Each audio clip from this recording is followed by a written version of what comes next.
Welcome back to the deep dive. Today we're tackling a really heavy one. It's a story that stretches over 2 decades full of, well, betrayal, lies, and ultimately some measure of justice. Yeah, we're looking at the case of Dale Hoffman. He was a trucker, seemed like a really solid guy who disappeared back in November 1992. Yeah.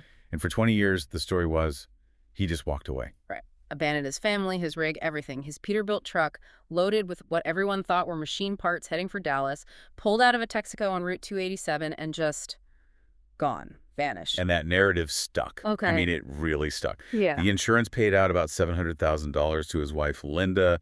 The official story, the gossip, everything pointed to him running off, maybe with another woman. And his daughter, Emma, she grew up believing that. Imagine 20 years thinking your dad just chose to leave you. That's the core of the lie we're unpacking. It's devastating. Yeah. But then October 2012 happens. Garrison Quarry, this old flooded pit, is being drained for some kind of industrial expansion. And as the water goes down, there it is, 30 feet deep in the muck, Dale's Peterbilt. Perfectly preserved, almost like a time capsule. And Dale Hoffman was still inside, still strapped into the driver's seat after 20 years. Chilling doesn't even begin to cover it. So that discovery just blows the lid off everything. The abandonment story instantly collapses. Instantly. And that's our mission for this deep dive. We're going to trace how Emma, along with investigators, pulled apart this 20-year lie. It wasn't just a murder. It was this huge criminal conspiracy involving friends, family, even corruption reaching pretty high up. It's an incredible web of evidence forensics, digital clues Dale himself left behind, confessions. It's quite a journey. It really is. From a lie of abandonment to the truth of a murder and the heroism it took to uncover it. Okay, so the truck is found, Dale's body is recovered. Let's talk about those first forensic findings. The preservation was remarkable, wasn't it? Yeah, that muck at the bottom of the quarry, the lack of oxygen, it did an incredible job. So the medical examiner, despite the time elapsed, could be very definitive. What did they find immediately? The crucial thing was a tiny bullet hole, back of the skull, kind of hidden by the silt in his cap. Small caliber, they figured probably a .22. And the location, the angle, it told them he was shot while sitting in the driver's seat, right? Exactly. Shot before the truck went into the water. That immediately rules out suicide, rules out any kind of accidental plunge. This is homicide, no question. So the missing person case instantly becomes a murder investigation after 20 years. Right. And while the bullet confirms murder, the thing that really broke it open, gave them a direction, was something much simpler found in Dale's jacket pocket. Ah, the Texaco receipt. Famous now in this case. Yeah, timestamped 11:47 p.m., November 8th, 1992, the night he disappeared. And it listed 2 coffees, 2 sandwiches, $8.47. Seems trivial, but this is where Emma comes in. Her knowledge of her dad was key. Absolutely crucial. She saw that receipt and just knew. She told the investigators Dad never bought 2 of anything. He was apparently very routine, very specific. 1 coffee, 1 sandwich maybe. Never 2 unless... Unless someone else was with him. Someone was in that cab, ready for the long haul to Dallas. Precisely. That simple detail completely shattered the lone departure theory. It confirms a passenger. And for Emma... wow. The shock of finding him, then this immediate gut-wrenching pivot, 20 years of anger at being abandoned, just erased and replaced by the horror of murder and deceit. Yeah, that realization must have been immense. All that grief and resentment built on a deliberate lie, it fueled her need for answers, for justice. So with the confirmation of a passenger in a murder, where do the investigators look first? The focus swings immediately to the person who should have been on that run but wasn't. Dale's business partner, Carl Briggs. Emma's Uncle Carl, the guy who supposedly called in sick right before the trip. Yep. And not only did he conveniently get sick, but he was also, according to Emma and Dale's wife Linda, the one pushing hardest for them to accept Dale had run off and to file that insurance claim quickly. Okay, so he benefits financially, he avoids the run where Dale disappears, and he actively promotes the abandonment narrative. That's a lot of red flags. A whole field of them. He becomes the prime suspect almost immediately, especially once they start digging into his life, specifically his finances. Right, let's move into that. Carl Briggs. Beyond the circumstantial stuff, there needed to be a strong motive, and it sounds like Carl had one. A big one. Oh, absolutely. Carl had a major gambling problem. This wasn't just a casual thing. It was serious, debilitating debt. Dale's own brother, Wayne, confirmed it later. He said Carl owed thousands and, crucially, owed it to the wrong people. And who were the wrong people? A local figure named Tony Castellano, known bookie, involved in construction, definitely not someone you wanted to owe money to. The pressure on Carl must have been immense. And Dale, being meticulous, actually documented some of this, didn't he, in his own records? He did, unwittingly perhaps. Wayne found Dale's old logbooks from around that time, just little notes in the margins, but telling. October 92. Carl short again, covered his fuel. Shows Dale was propping him up financially. Keeping the business afloat while Carl was clearly struggling. Exactly. But then there's a really chilling one a bit later that same month. Carl asked about life insurance today. Weird question now. Wow. Dale sensed something was off, even if he didn't grasp the full danger. Just flagged it as weird. Yeah, you can feel the unease in that note. Dale knew Carl was desperate, but maybe didn't realize how desperate. And then technology comes into play. The laptop from the truck's sleeper cab. Right, preserved in a waterproof bag. Miraculously, it still worked. And Dale, being the numbers guy in the partnership, had kept detailed spreadsheets. What did those spreadsheets show? They showed the extent of Carl's, well, borrowing, or maybe theft, from the company itself. Unauthorized loans, funds diverted. It totaled $47,000 that Carl owed directly back to their company, Twin Pines Trucking. So on top of the gambling debts to Castellano, he's also $47,000 in the hole to his own business partner. Exactly. A crushing amount of debt from multiple angles. And this leads directly to the life insurance policy. The one Carl asked about. Yes. Investigators found a beneficiary change form, dated November 5th, 1992, just 3 days before Dale vanished. And it changed the beneficiary. From Dale's wife, Linda, to Twin Pines Trucking, LLC, the company itself. So if Dale dies, the company gets the payout, which means Carl gets access to funds to cover his debts. Both the $47K to the company and, more importantly, the money owed to Castellano. That was the plan. Use Dale's death to solve all his financial problems. Yeah. But there was a flaw. The signature on the form. Emma spotted it immediately. She knew her father's handwriting intimately. She pointed out specific details, like the way he looped the H in Hoffman. It wasn't his signature, it was a forgery. That personal detail adds so much weight. It's not just suspicion, it's a daughter knowing her father's hand. Absolutely. But the evidence just kept piling up against Carl's initial story of being homesick. The second receipt. Another Texaco receipt. Yeah, this one was found wedged under the passenger seat like it had been kicked or stuffed there. Yeah. It showed a purchase by Carl Briggs himself. At 10:15 p.m. that same night, an hour and 32 minutes before Dale bought the 2 coffees. Carl bought 1 coffee, 1 sandwich. So he wasn't homesick. He was at the Texaco waiting. Stakeout. It proved premeditation. He was there early, setting the stage. It blows his alibi completely out of the water. The case against him is looking incredibly strong just on the physical evidence. He was becoming undeniable. And the pressure started to crack the wall of silence Carl had built, but not from Carl himself. It came from his wife, Dolores. Carl's wife, after 20 years. Yes. Dolores Briggs finally came forward, apparently consumed by guilt. She confessed to Emma and then to the police. What did she say? She remembered that night vividly. Carl coming home very late, agitated, covered in mud. He claimed he'd had a flat tire near the quarry road. But she knew better. She suspected. The detail that haunted her was washing his shirt the next day. There was blood on the sleeve. She knew deep down it wasn't from changing a tire. She'd been covering for him, living with that knowledge for 2 decades. Wow, the burden she must have carried. Her testimony would be huge. Monumental. It seals the deal on Carl's presence, his actions that night, and the cover-up. Motive, means, opportunity, physical evidence, a forgery, a busted alibi, and now, essentially, a spousal confession to complicity after the fact. It's almost unthinkable, someone keeping that kind of secret. But the story gets even more disturbing regarding Carl. He didn't just commit the crime, he documented it. It's one of the strangest parts of the case. It speaks to a certain kind of, I don't know, narcissism or maybe just sheer panic and poor judgment after the fact. Yeah. Investigators found a key at Carl's house, led them to a self-storage unit, Unit 47 Berkeley self-storage. And inside, Boxes. Carl was meticulous about labeling. They found a box marked November 1992, and inside that box, a cassette tape, labeled simply, November 8th, 1992. DH. DH for Dale Hoffman. Dale used to record notes on tapes, right? Yeah, for logs, thoughts on long hauls. But this tape wasn't Dale's notes. It seems Dale started recording, maybe, but that Carl must have either continued it or the recorder was just left running. It captured the entire event. Dale's last moments, narrated in real time, including his own murder. oh my God. Can you walk us through what's on that tape? It's chilling. Starts around 11 p.m., 2300 hours. Dale's voice, noting Carl has shown up unexpectedly at the loading dock, says Carl is drunk, acting erratically. Dale mentions Carl following him in his car to the Texaco.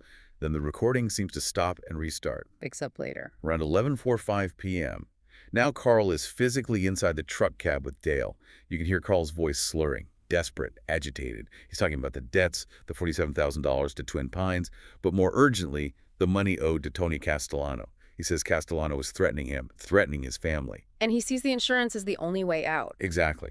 The tape captures Carl trying to force Dale to sign those temporary beneficiary change forms he'd forged. He thinks that's his lifeline. But Dale refuses. Resolutely. Dale apparently spots the gun. Carl brought the .22. He understands what's happening. Carl gives him options: sign the forms or just disappear, abandon the truck, run away forever. And Dale's response? It's incredibly clear on the tape. Dale says, "I'm not abandoning my daughter for your gambling debts." He refuses to play Carl's game, refuses to let Emma think he ran out on her. He chose his principles, his daughter's perception of him, over saving Carl. Even knowing the danger he was in. The tape then records the sound of the truck turning off the main road onto the bumpy gravel path leading to the old Garrison quarry, the place Carl had likely pre-selected. The final confrontation. Carl gives him one last ultimatum, something like, you sign or you leave, or I'm not going to die for your principles. Dale still refuses. And then? Silence for a moment. Then a distinct, sharp sound. Like a small firecracker, the investigators described it. The .22 gunshot.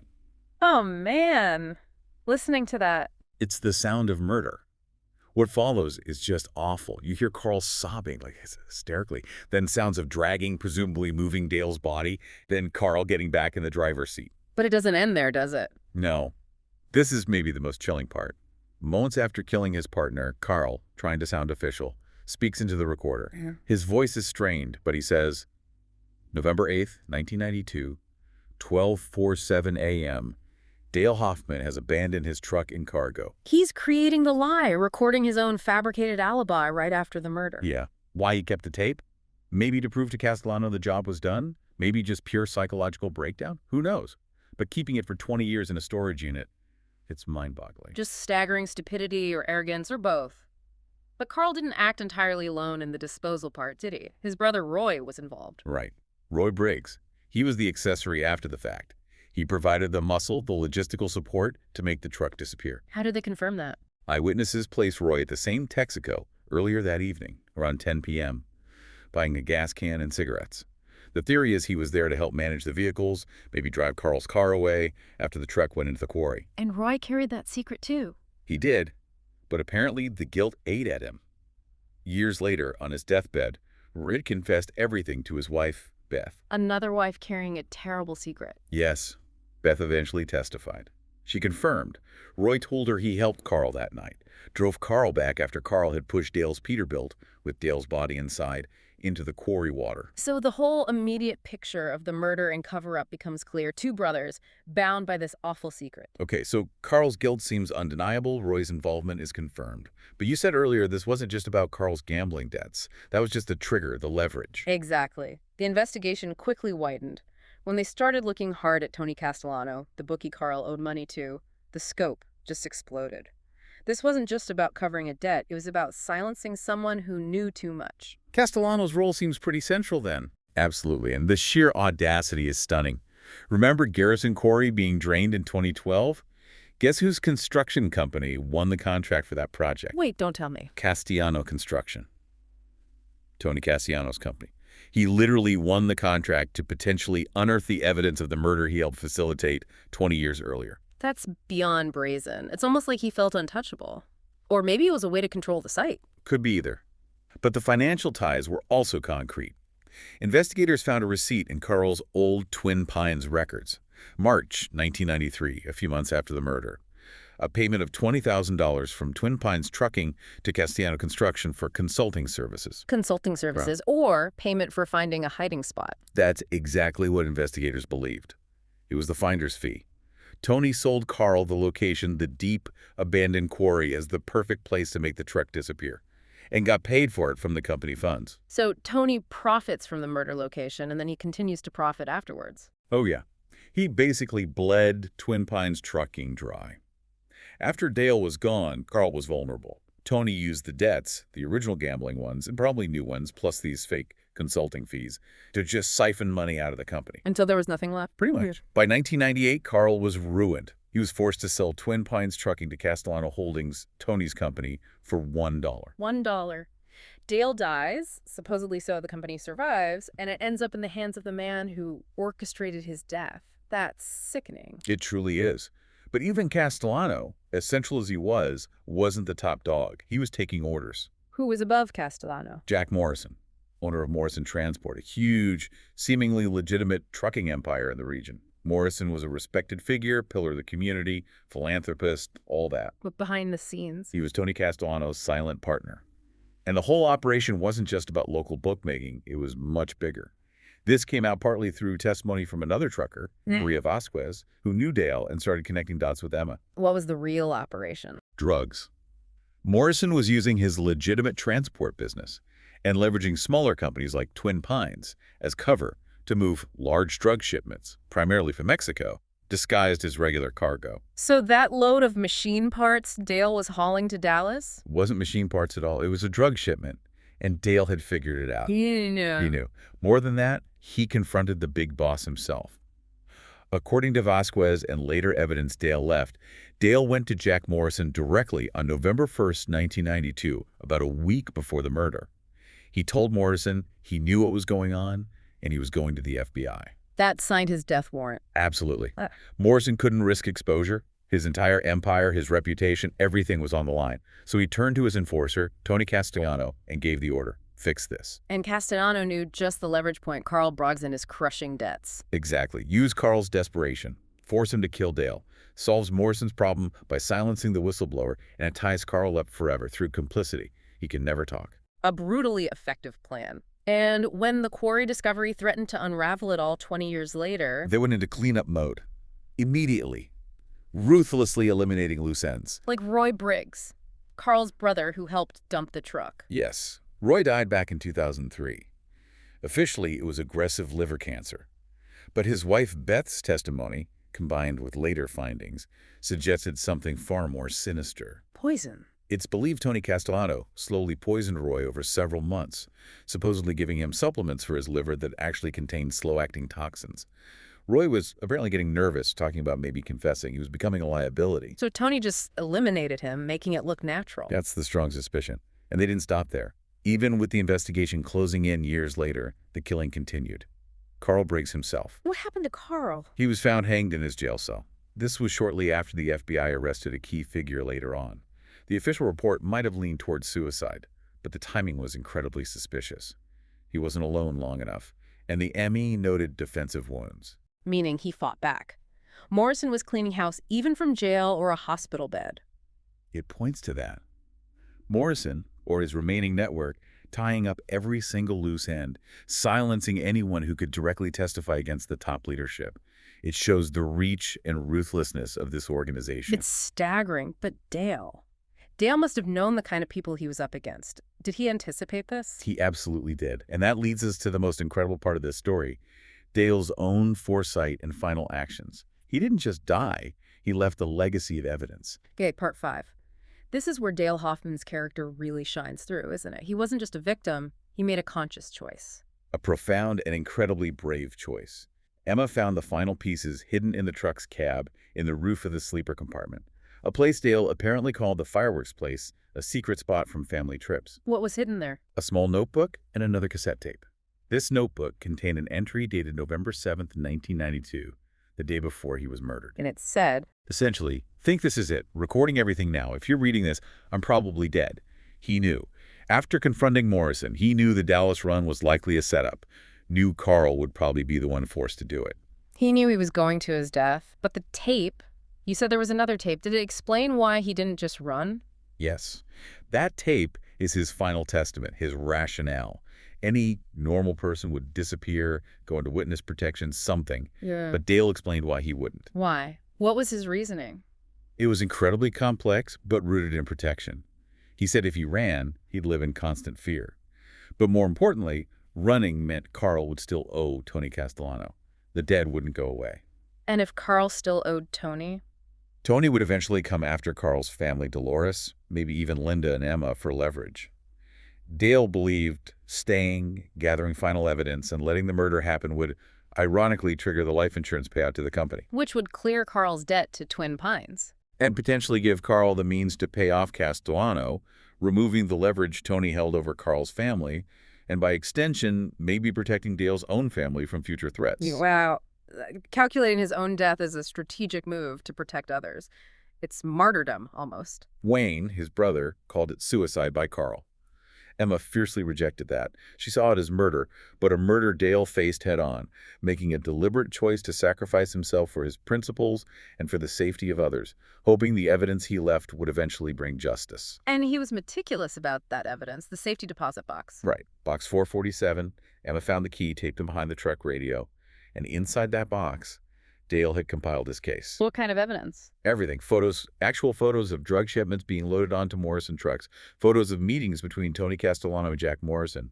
Audio recordings. Dale had apparently managed to record conversations where Morrison and Tony discussed logistics, even past murders. Past murders. Yes. And the centerpiece was a handwritten ledger. Dale had been tracking Morrison's suspected activities for years. He documented everything suspicious, included the deaths of 3 other truckers before him. 3 others. Who were they? Ben Hutchins died in 1985, ruled a heart attack. Mike Garrett, 1988, ruled a trucking accident. Louise Palmer, 1991, her truck went off a bridge, ruled an accident. Dale believed they were all silenced by Morrison's operation. Mike Garrett. Any relation to Sheriff Tom Garrett? His brother. Sheriff Garrett discovered, through Dale's ledger, that his own brother's death years ago wasn't an accident, but likely a murder orchestrated by the very man he was now investigating. Imagine that personal blow. Unbelievable. It gives the sheriff an intensely personal drive for justice. Absolutely. And the connections didn't stop there. Louise Palmer, the 3rd victim Dale listed. Yes. The lead prosecutor who eventually took on the cases against Carl, and then Morrison and Castellano. Her name was Jennifer Palmer Cross. Palmer. She was Louise Palmer's daughter. She was. She had apparently spent years working her way up through the legal system, aiming for a position where she could finally investigate and prosecute the people she believed murdered her mother. Dale's evidence in that safety deposit box was the key she'd been waiting for her entire career. This is incredible. The victims' families ending up being the ones to finally bring the perpetrators down, thanks to Dale's groundwork. It's a powerful narrative of delayed justice. And Dale's ledger had one final, chilling entry. After listing corrupted local officials Morrison had on his payroll, Dale wrote, "Inside man at FBI, Dallas office, identity unknown, but Morrison calls him Bishop." Morrison had an FBI mole. That explains how they operated so freely for so long. It explained a lot. The scope of this thing was massive, protected from the inside. But Dale's meticulous record-keeping provided the roadmap to dismantle it all. Which brings us to the end game. How does this vast conspiracy finally crumble, especially with an FBI mole involved? It sounds almost impossible.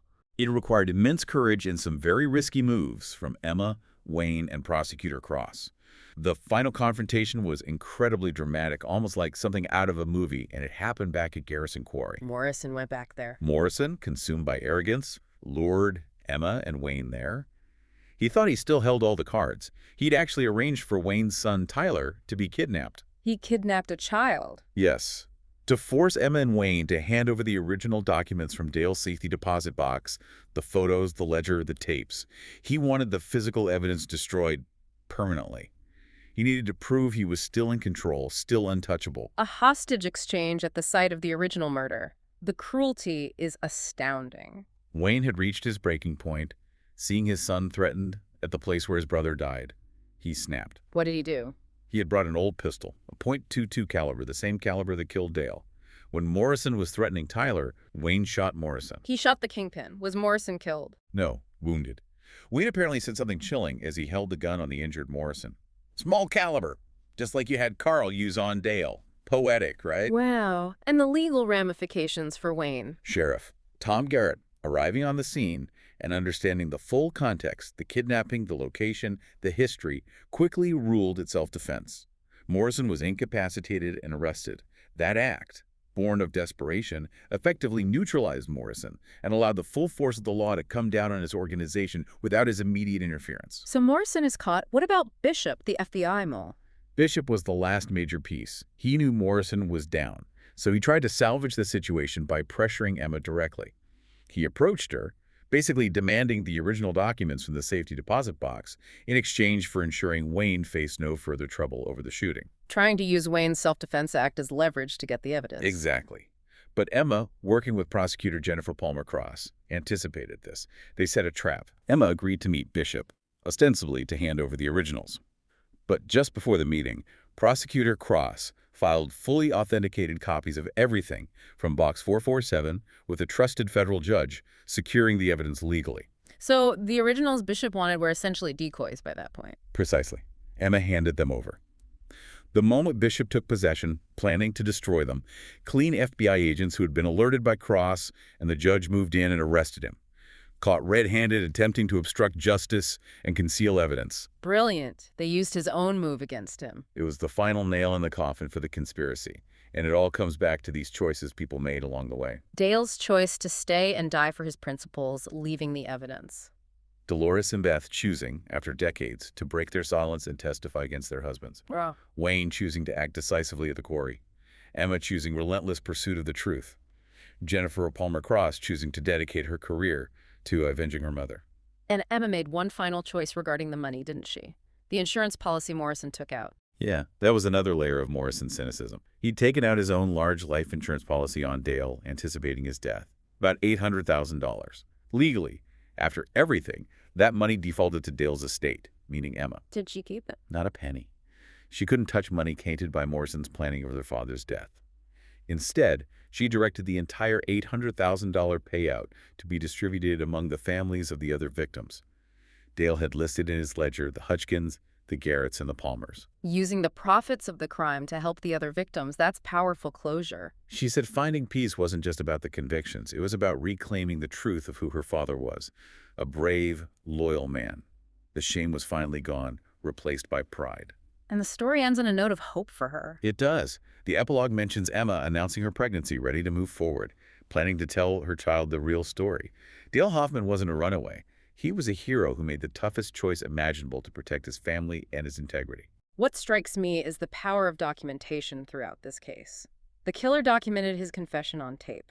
The masterminds documented their corruption through contracts and fees. And the victim, Dale, meticulously documented his own investigation, his evidence, and even his rationale for facing death. His records ultimately outlasted the 20-year conspiracy. It really highlights how small details, a forged signature, a receipt for 2 coffees, the click of a recorder can hold immense weight and preserve truth against incredible odds. Absolutely. Which brings us to a final thought for you, listening. Dale made sure his truth, his evidence, would survive him. It makes you wonder, doesn't it? What records of your own life, your choices, your principles would remain if you were suddenly gone? Would the fragments left behind tell the story you intended? Or could they be twisted into something else entirely? A sobering thought. Indeed. This was a deep dive into a case where a 20-year lie was ultimately shattered by forensics, a killer's own recording, and a daughter's unwavering loyalty, exposing a massive crime ring hiding in plain sight. An incredible testament to how one person's principled stand, even in death, can eventually bring down an empire built on corruption. Thanks for diving deep with us. Until next time.